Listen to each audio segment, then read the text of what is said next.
Also, as you just mentioned about new threats from the Russian leadership, Dmitry Medvedev, deputy chairman of the Russian Security Council, urged security services of Russia to eliminate Ukrainian political leadership in response to such an attack on the Russian general. What is your take on that? And do you feel that Russian special services are able to do to conduct such operations? Because we have been hearing such threats about the elimination of Ukrainian leadership, about the attack on the decision-making centers in Ukraine for a while. However, Russia for now has failed to do such a full-scale attack on the Ukrainian leadership. Well, look, this is absolutely typical. Whenever a message like that needs to be sent, they trot Medvedev out to issue threats against Ukraine, against Europe, against America, against the West. Sometimes he's sober, sometimes he's not, but the language is almost always the same. Look, Russia started the war by trying to eliminate Ukrainian leadership, tried to decapitate the Zelenskyy administration in their so-called special military operation, which they thought would be over in 3 days. Well, we're going on 3 years now. Ukrainian armed forces and special services have done an incredible job in protecting not only Ukraine, defending its territory, protecting the cities, driving Russia back from territory they had gained and fighting it to a standstill in some places and decisively defeating it in others. No, of course, efforts to eliminate and to attack leadership, political and military, in Ukraine on the part of Russia is going to continue. But that's not a new theme. That's started at the very beginning of the war. And do you also expect Russia to try to eliminate President Zelenskyy? Because there were some attempts in the past, after the beginning of the full-scale invasion, there were some plots against Ukrainian President Volodymyr Zelenskyy, who was in Ukrainian capital in Kyiv at the beginning of the full-scale invasion of Ukraine. Mm-hmm. Look, I would expect that Russia is going to try to do everything it can to achieve its aims, and its aims are quite clearly to so-called denazify Ukraine. Well, that's code for eliminating Ukrainian political leadership. Also, I'd like to cover current political situation in Ukraine and the United States. Donald Trump says that Zelenskyy should be ready to make a deal with Russia. Trump's team will try to move forward with and will press to a ceasefire in Ukraine as early as next year. Kit Kellogg, Trump's special envoy on Ukraine and Russia, says that the war in Ukraine can end in the nearest future, in the upcoming months. Do you feel that a ceasefire deal will serve Vladimir Putin's interests? Look, we don't know yet what any sort of negotiation, what sort of any ceasefire, what the future holds on that. I think it's important to note that Lieutenant General Keith Kellogg is going to be traveling to Kyiv and to Paris and to Berlin. He's not going to Moscow. He's consulting with our friends and allies and the folks that we support in Ukraine. And he says that he's going to be on a listening trip. And I think that's important. He's going to be collecting facts on the ground and listening to the commentary of both Ukrainian leadership and those that support Ukraine. If you look closely at what he's written, he's argued that there should be negotiations. Well, wars end either with capitulation or with negotiations. No one's calling for Ukrainian capitulation. Donald Trump and he are hoping for an early end to the war. I don't think you'll find anybody that's not hoping for an early end to the war. But of course, it has to be on terms that are acceptable to Ukraine. It has to be an end that is with honor, that ensures Ukraine's security, sovereignty, and prosperity going forward. What the outlines of that are, I don't know.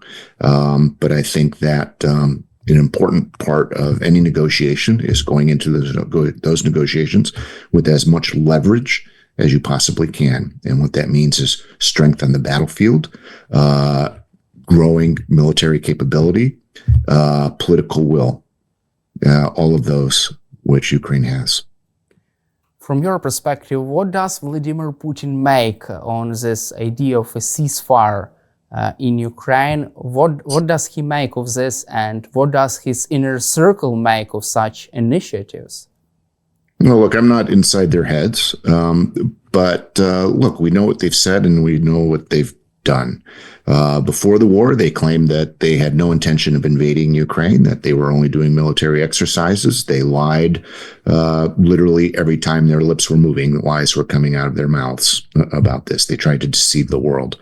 When they started the campaign, they said it was the goals that they set out were to so-called denazify Ukraine. Just the more absurd statement I can hardly imagine, and to demilitarize it. Well, they've completely failed in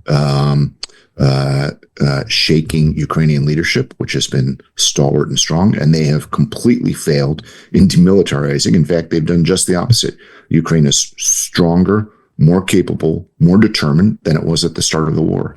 I stand in absolute awe of both Ukrainian armed forces, the soldiers in the field, the men and women fighting, the services across government that are supporting them, the people that are supporting them going to work every day and living their lives and raising their children. So look, Russia has completely failed in its strategic goals of this. The other one was to stop NATO expansion. Well, they've expanded NATO. They now have two of the strongest armies and militaries in Europe, Sweden and Finland, on their border.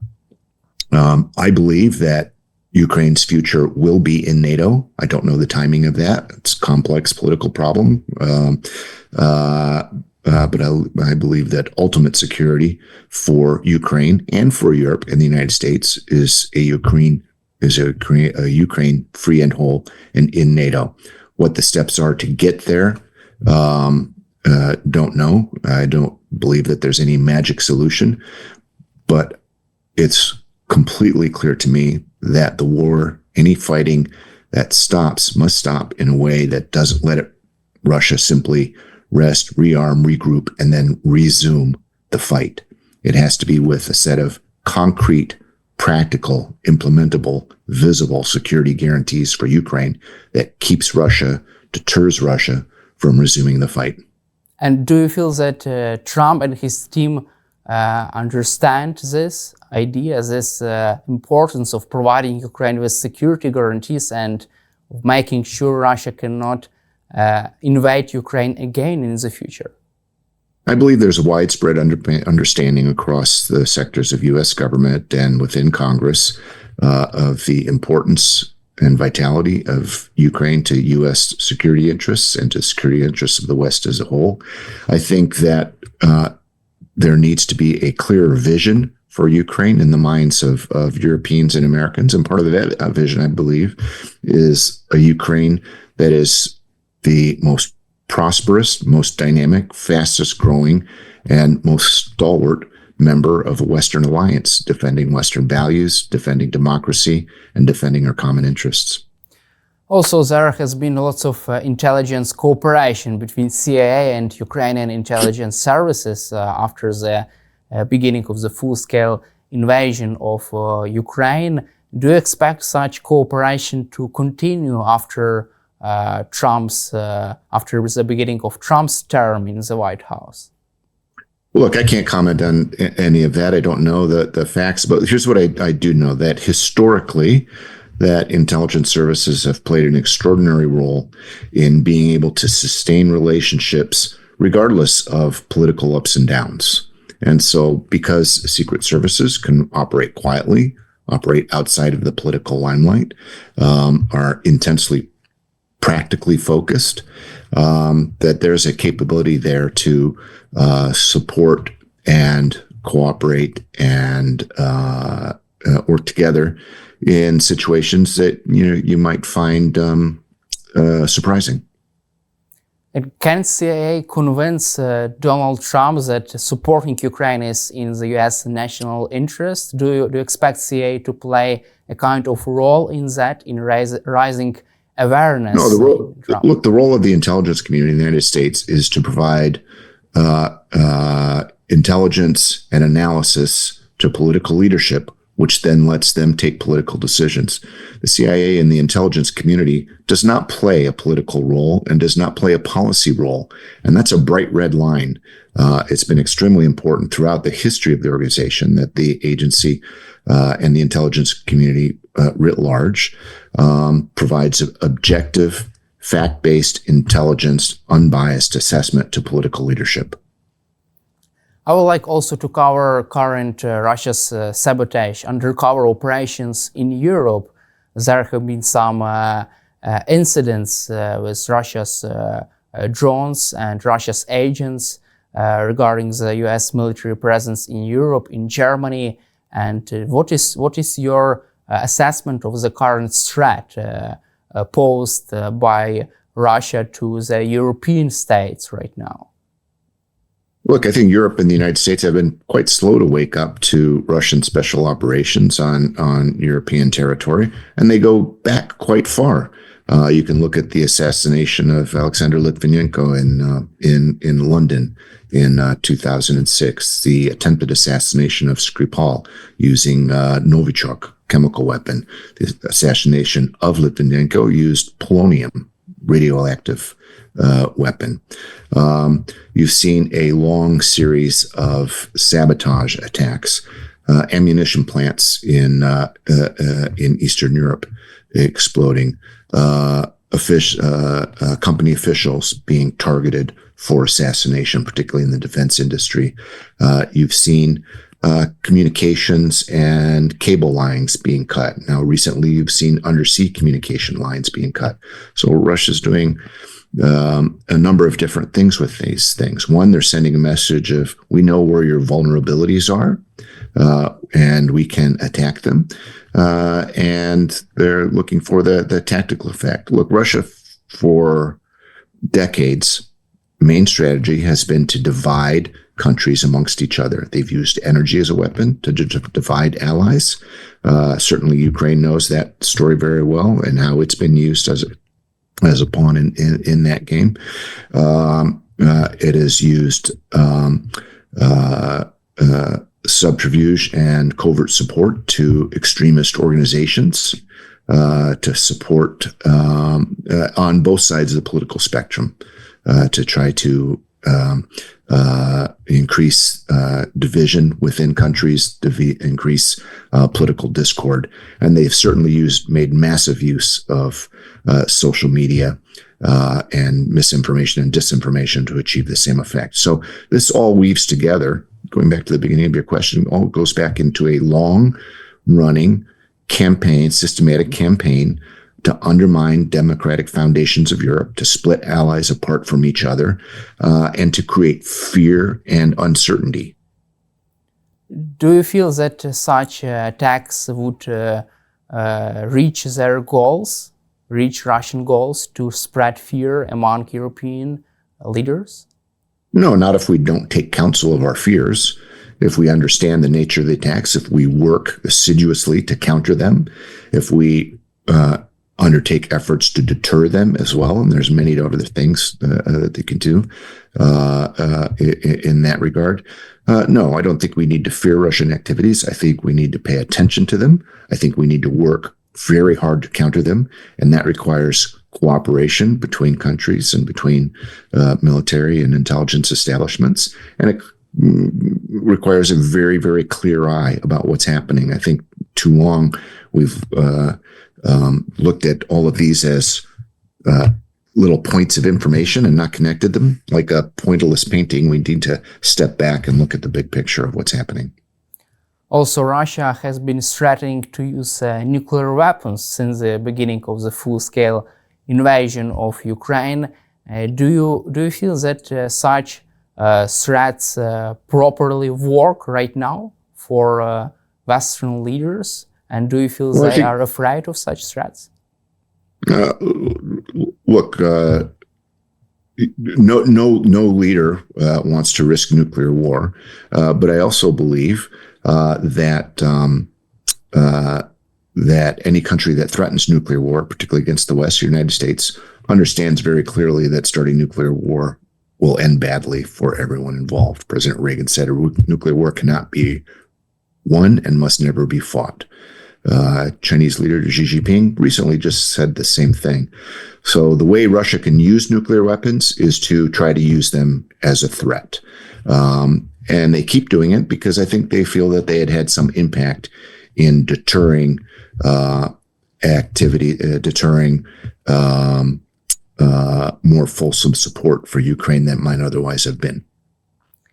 Do you feel that such threats cannot longer be useful to threatening Western leaders because we are moving closer to the beginning of the fourth year of the Russia's invasion of Ukraine, and Russia has not yet used nuclear weapons, tactical or strategic one, against Ukrainian forces or a NATO member countries? Don't you think that such threats no longer could be useful for Russians?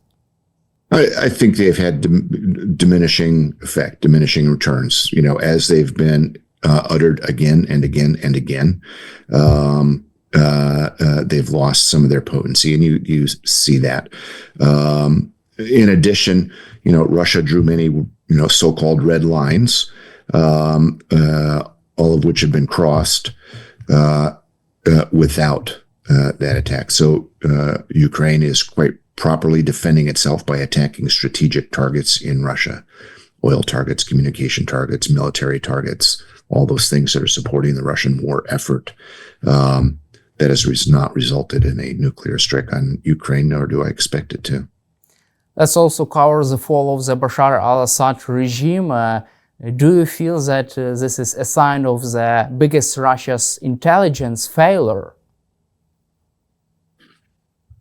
Well, I don't know if it's an intelligence failure, but it's certainly a policy failure. Look, how many billions and billions of rubles did Russia invest in that regime? How much of its prestige did it invest? How many tens of thousands of Syrian civilians did Russian forces kill during the course of supporting that dictator? One of the most horrific in history now is that we see the machinery of its imprisonment, torture, and execution complex, Nazi era comparisons with that. This was Putin's main friend in the Middle East. He staked a lot of Russian prestige, a lot of Russian military power, and a lot of Russian money on that. What it really shows is how brittle dictatorships are. Dictators can last a long time because of the forces of repression that they use. They can imprison, they can kill, they can torture, they can instill fear in populations. But eventually, dictatorships prove brittle. They can seem strong on the outside, but they're rotten from the inside. And when they collapse very quickly. And we saw that with the Soviet Union as well. The West looked at the Soviet Union and saw a strong monolith. There was very few predictions that the Soviet Union would collapse, but within it was a rotten economy, a rotten society, corrupt, and the people knew it. And so when it unraveled very quickly. And all those constituents of the Soviet Union that weren't Russian ran away from that as fast as they could. So it was no coincidence that the Baltic states, the Ukraine, Central Asian states, all refused to join into a new federation with Russia. And are there chances that Putin's regime could also collapse as quickly as Bashar al-Assad did sometime in the future? And what are the risks for that? How can you assess current Putin's grip on power? Yeah,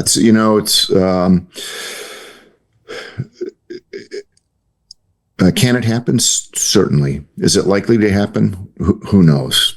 How many people predicted Assad's fall 2 weeks before it happened? Certainly not the Russians, their closest supporters. Israelis didn't expect it to happen. Sitting close on the line.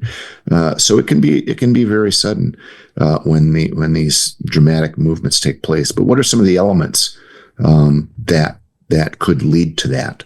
Well, Putin's getting a little bit long in the tooth. He's been in power since 1999. He's been there longer than 5 U.S. presidents.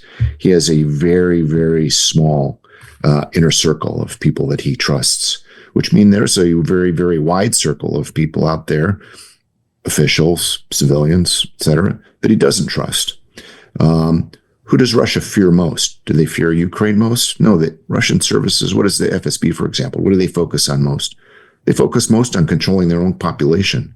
Tremendous amounts of Russian resources are devoted entirely to subjugating and controlling and manipulating its own population, because that's what they fear most.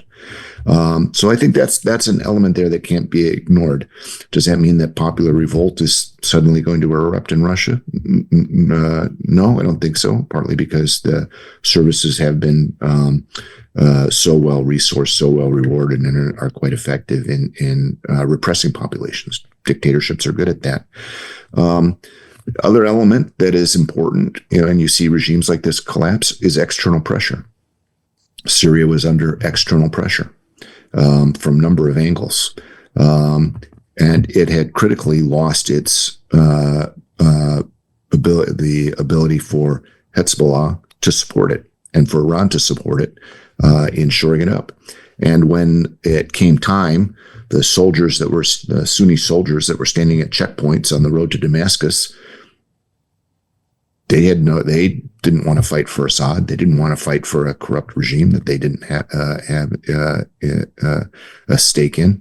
It reminded me a little bit of when we saw Prigozhin on his road march to Moscow, rolling past checkpoint after checkpoint, unit after unit of Russian soldiers standing by, not quite knowing what was going to happen.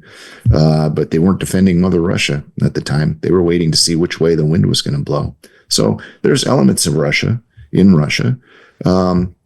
that I think are symptomatic of the brittleness that you see that can lead to sudden regime collapse.